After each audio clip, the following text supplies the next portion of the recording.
kutandikira mu ssaza Buddu omutuuze yabula mu ngeri etannategeerekeka ku lunaku olw'okunyeenya amatabi mu kabuga ak'e Bukunda ku nsalo y'ekibuga Masaka ne disitulikiti ey'Ekyotera yeeraliikirizza abatuuze. Emma Seruga amanyiddwa ennyo nga Maberenge ng'abadde asiika capati yabula mu ngeri etategeerekeka oluvannyuma lw'okukeera okusaba n'adda eka wabula bwe yeewungulamu n'agenda w'akolera teyaddamu kulabikako ekitadde abatuuze mu kitundu kino ku bunkenke. Nnyina wa Emma Serugonga Estera Nakibula agambye nti engeri omwana we gye yabulamu beewuunyisa kubanga ku lunaku olwo lwennyini yasiiba muwooteevu nnyo nga n'emmere teyagirya n'asaba ab'ebyokwerinda n'abamanyi waali okubatemyako kubanga bali mu kutya okw'amaanyi. Tusaba bekikwatako bonna batuyambe omwana wange yabula naye tuli beeraliikirivu nnyo ennaku ennuma ey'omwana wange Emma kubanga yagenda olunaku olw'essande olw'amatabi n'agenda okusoma ne bamulabako awo ku kyaki emmanju ng'atudde n'asiibawo n'akomawo ewa mukyala we ekawungeezi ssaawa 2 ogw'ekiro ne yeebaka n'akeera ku makya ennyo ssaawa 11 n'afuluma abweru tewali na kimu kye yakwatamu n'atambula n'agenda n'okutuusa kati tunoonyeza omwana abuze. Mukyala wa Emma Serugonga ye Kevin Nalunjo gy'agambye nti yamulekera omwana ow'emyezi 6 nga n'ennyumba bapangisa mpangise kaakano kumpi ssabbiiti zigenda mu 3 basaggudde ensiko tebamulabako n'asaba poliisi okubayambako mu kumunoonya. Yabula ku lunaku olw'amatabi ndi mweraliikirivu nnyo kubanga yandekera omwana wa myezi 6 nga tusaggudde ensiko tumuwenjeza buli wamu twagendako ku poliisi y'e Bukunda saayambibwa naye mbadde nsaba bazira kisabe kikwatako bannyambe sina buyambi ate n'omwami wange mbadde nsaba abamulabyeko atuyambe bamutere ku poliisi. Babatuuze bagamba nti mutuuze munnaabwe ono tabadde na mutawaana gwonna kyokka tebamanyi obanga emmotoka zino ezaakazibwako erya drone nga ye yamutwala era nabo ne basaba ab'ebyokwerinda baveeyo babannyonnyole. Yo poliisi ey'e Bukunda etegeezezza nti ensonga eno bagimanyiiko era nga nabo bali ku muyiggo okulaba ng'omuntu ono azuulibwa. Mu ssaza Gomba abakulembeze mu gombola y'Ekifampa mu disitulikiti ey'e Gomba banyiivu eri poliisi y'ekitundu ekyo obutabaako kyamaanyi kyekola ku ttemu eryeyongedde mu kitundu. Omusasi waffe Patrick Serugo yalina ebikira ku bino. Kino kiddiridde abatemu okulumba omutuuze Ssempijja Joseph ow'emyaka 4 ow'oku kyalo kirya Nnongo kirya Menvu okumpi n'akabuga k'Ekifampa mu Gomba nga baamutemyetemye misana ttuku nga kirabika abatemu badduse nga balowooza nti bamusse kyokka kati ali mu ddwaliro mu mbeera mbi ng'ate ne gyevuddeko katono emabega abatemu baalumba omukyalo w'emyaka 6 Nabulime Justin ne bamutemaatema ne bamutta ng'omugenzi Nabulime Justin ye nnyina w'ono Ssempijja gwe batemye. Ssentebe w'eggombala y'Ekifampa Ssebwami Christopher wamu ne ssentebe wa LC kirya Nnongo kirya Menvu Beebwa Fenekansi banyiivu eri poliisi y'eggomba nti terina kyekozeewo okulwanyisa ettemu eryo tinga n'omuntu poliisi gwe yakwata gyevuddeko kutemulwa kw'omukyala Nabulime Justin nga ye Eliabu Misindo yamala ennaku ntono mu kaduukulu poliisi n'emuyimbula nga kati ali ku kyala akola bibye. Ssentebe Ssebwami Christopher agambye nti poliisi tefuddeeyo nga kino kivuddeko abatuuze okutandika okutya okusula mayumba gaabwe nga kirabika ne poliisi yeekobaana n'abamenyi b'amateeka. Ekyamazima weewaawo abantu batemu naye ne poliisi nayo tekoze kimala tekoze mulimu gwayo gweyina kukola kubanga ne beekwata bennyini beekwata beeta tegenda okubakwata nga abatuuze babasonzeemu engalo nga bagamba nti bateeberezebwa okubanga be baakoze kino na kino naye ogenda okulaba wiiki 3 nga bakatadde. Ono gwe batemye Ssempijja Joseph yafiirwa abaana be bonna 6 mu bbanga lya myezi 2 nga baafa mu ngeri y'ekyewuunyo olw'okuba tebaasookanga kulwala. Era gye buvuddeko yo Ssempijja yategeeza CBS nti yeewuubye enfunda eziwera ku poliisi ey'eggomba ng'agiroopera abantu abaagala okumutuusaako obulabe kyokka poliisi terina kye yakolawo. Omuduumizi wa poliisi mu disitulikiti y'eggomba Erimu Richard ategeeza CBS nti asindise bambega mu kitundu ekyekirya Nnongo kirya Menvu banoonyereze ku ttemu eryo. Kazabuddwa abatuuze mu ggombolola y'e Bukulula mu disitulikiti y'e Kalungu batadde abakulira ebyokwerinda mu disitulikiti eno ku nninga olw'ababbi abasusse okubatigomya obuzibu ne babuteeka ku kafyu gwe baabateekako abasibira mu maka gaabwe. Omusasi waffe Nsubuga Muzaffalu yalina ebikirawo. Abatuuze abasinze okulaaja n'olw'obubbi bali mu luka gw'Emukoko mu byalo okuli Bulingo, Kalangala, Mukoko n'ebirala bagamba nti baabalagira ssaawa 3 ez'ekiro zibasange nga mu maka gaabwe kiragiro kye baagondera, kyokka nti gye bakomye okugondera ekiragiro kino ne beesibira mu maka gaabwe n'ababbi gye bakomye okubatigomya awatali poliisi kubayamba. Bagamba nti bababbira ebisolo byabwe ssaako okubamenyera amayumba, kyokka nga poliisi mu kitundu kino tebawa bukuumi.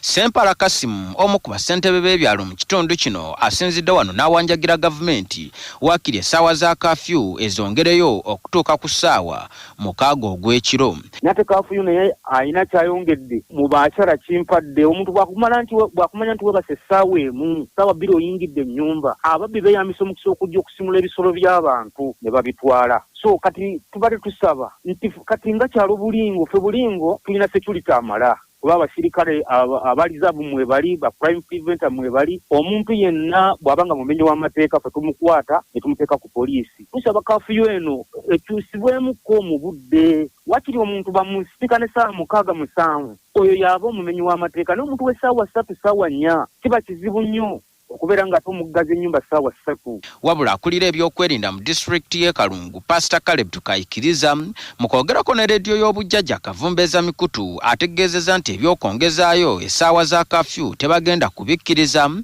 Pastor Caleb Tukayikiriza asabye poliisi mu kitundu kino eyongere amaanyi mu bikwekweto byayo naddala mu budde obw'ekiro. Lwakubanga abantu bamenya mateeka, poliisi nja kusaba poliisi eddemu eteekeko ebikwekweto, eteekeko patrol, etambule n'emmotoka baleme nga ssaawa 3 ezo tujja kusamu amaanyi. Tutandika ssaawa 3 n'okweyongera nga tuli abantu batambula kiro nga bamenya mateeka. Amateeka ga gavumenti gajja kubakangavula.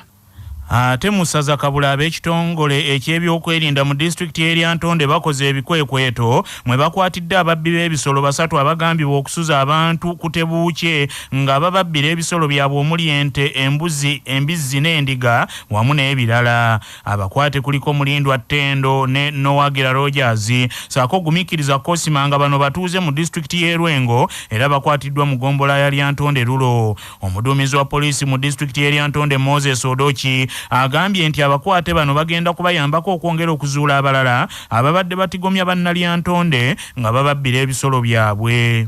So far, every week we register at least 2 cases of theft of animals or slaughtering animals in the farm. At least a week we register 3.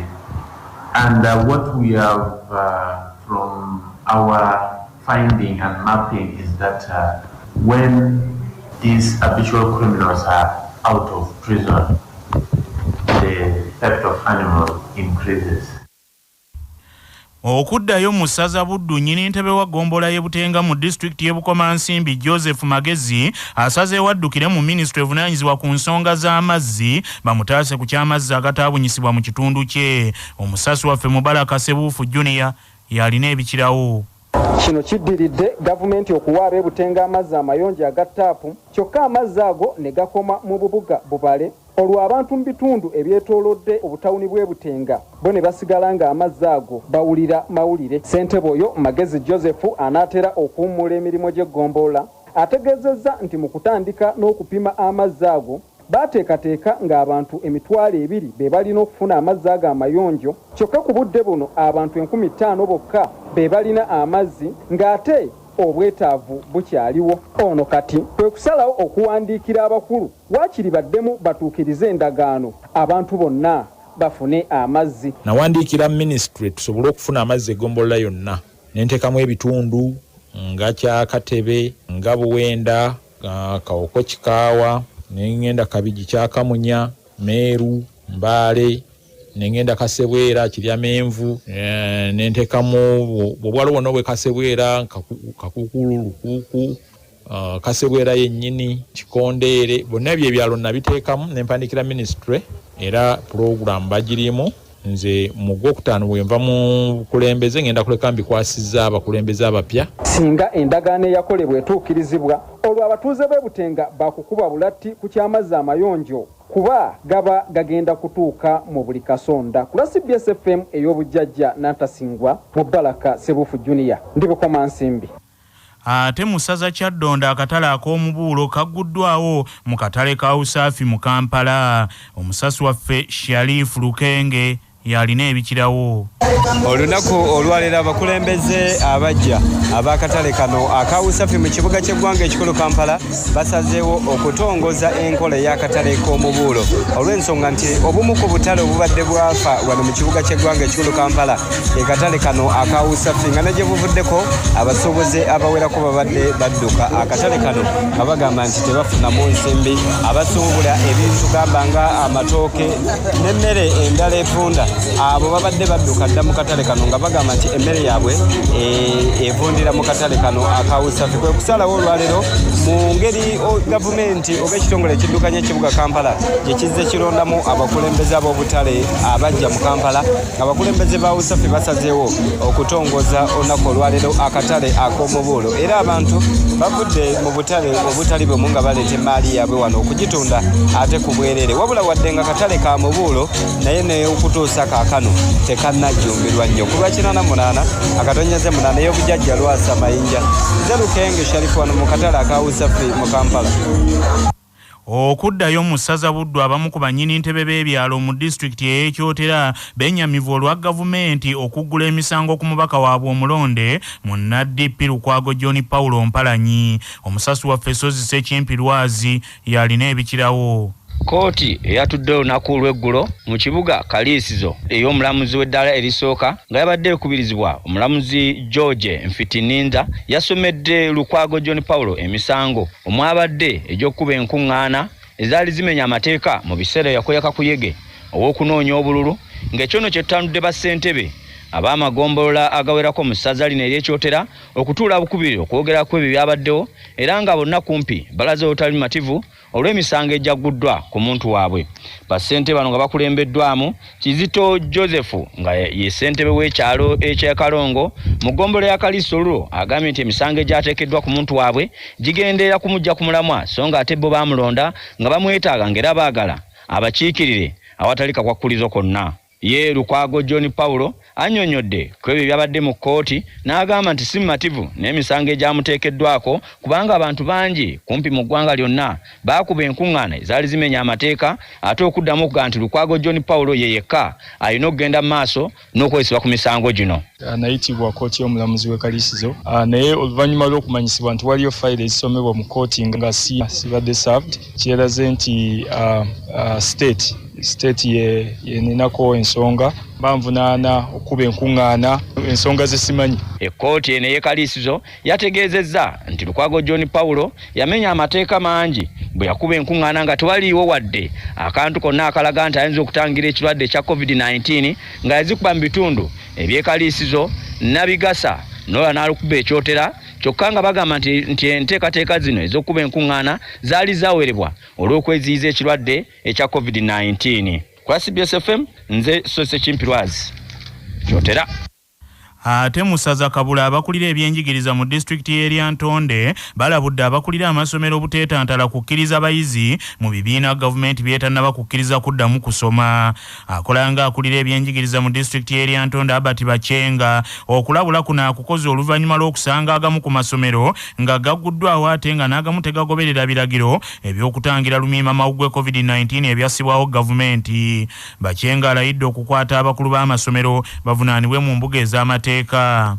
Tukitegeddeko nti amasomero aga nanyini naga gavumenti muguddewo ebirasi byonna P1, P2, P3, P4, P5, P6 n'abasekendure abaana ba senior 2 n'aba senior 1 tebanaba kuno kurabura ate kusembayo abakikoze abaana mubazeeyo abatajja kikola mukireke kubanga it's a presidential directive. President yaragira abaana ba P1 ne P2 ne P3 bajja kujja mu mukaaga kati already primary tulina ba P5 P4 ne P6 mu secondary tulina abaana ba senior 3 ne senior 5 only other candidates other learners will be called according to the timetable.